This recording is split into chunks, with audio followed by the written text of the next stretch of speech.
the next part, as above, so below. So it's quite important for you to understand how this principle works. It's not mere tradition or teachings from religion.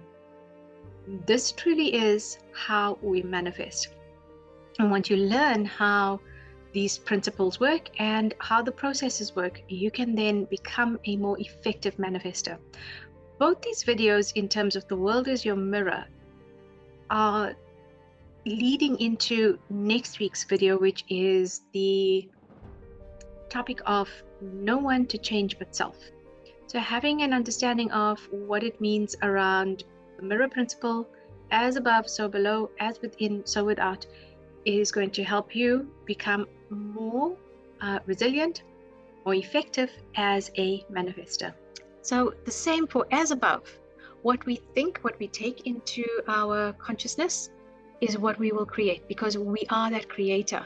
And you may think of the fourth dimension as God, the universe, the quantum field, the unified field, imagination, your I am, and the dimensionally larger self, or the dimensionally larger world, as Neville speaks about it.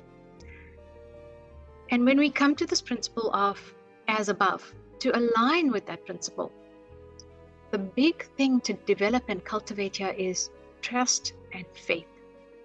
And faith in your dimensionally larger self, faith in the power of your imagination, faith in yourself as the creator. We've got to recognize and acknowledge that there is a greater force at work. However, it is not about an external force. It is all internal. Becoming your I am is when you start to realize, as above, what I create above, I now create below. And below is when you take the actions, and what actions and choices do you take? So when you assume, as I am, as God, as consciousness, that you are already that which you desire, and you have faith that it is already done, that creation is finished. And here's an important principle and teaching from Neville Goddard, which is, because creation is finished, what you desire already exists. Everything that has ever been, it already exists. Now, what does that mean for you then? Reflect. The problem and the solution exists. It's really about, what do you believe in? Do you see more problem? Do you see more solution? Do you switch from problem to solution? Are you able to shift your state of consciousness? Because what we will see is only that which we witness in terms of our state of consciousness, is what we believe to be true. Now, Neville tells us it is excluded from your view because you can only see the contents of your own consciousness. So let's take, for example, when I was in the corporate world. For me, I had a belief and a programming that in order to succeed, I had to work hard. And I worked really hard, 14-hour days, day in and day out. Like I said, I'd even I'd work on the weekends, thinking I'd need to make up time. And I was never making up time. I was just using up a lot more of my energy in order to stay afloat. And by the way, I left the corporate world finally in 2013. And making that choice was the best thing for me. And I love what I do. I love that I get to influence and impact other people's lives. So what do you desire? What would you like to see as that which you most want to be? What do you want your life to be?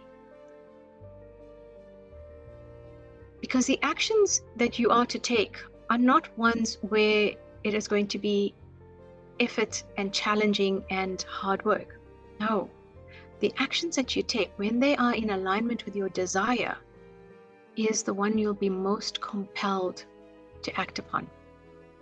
Let's say that you were looking for a new job, and you decide that day, I really feel like going up for a workout. I really feel like going up for a cup of coffee to my favorite coffee shop. And you're at the coffee shop, and you've just ordered your coffee, about to sit down, and you bump into a friend, and they haven't seen you for a couple of months, and they've been out of touch with what's been going on. And you get chatting, and then they say to you, hey, what are you doing these days? And you say, I'm in between jobs, I'm looking for opportunities. And they go, you know what? I have something that I think might be of interest for you, and it aligns perfectly with your skill set. And they say, here are some details. Please contact these people, tell them I referred you, and off you go. And there you are, having decided that day that you had to go down to the coffee shop in order to bump into this friend who's able to give you these details so that you now have your next job. And it was only because you held in your consciousness the outcome of, I have this amazing job. I have my next fantastic opportunity.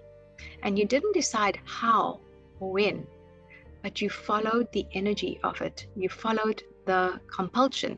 You were compelled by your higher self, by the above, so that below could follow. So the whole thing with creation is finished is that you are not creating anything. Everything has already been created. Creation was finished in the foundation of time. Now it means that everything exists. It is us who become the match to that creation, because we now hold the desire, and we hold that desire in faith and in trust that no matter what happens, it is mine. So that is what we are to focus on. And remember, you and I are the selectors of that which is. What would you most like to see in your reality?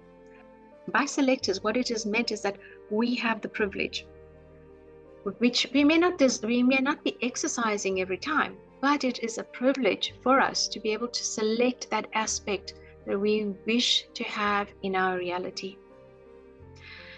So it is us responding to that event, experience, that desire.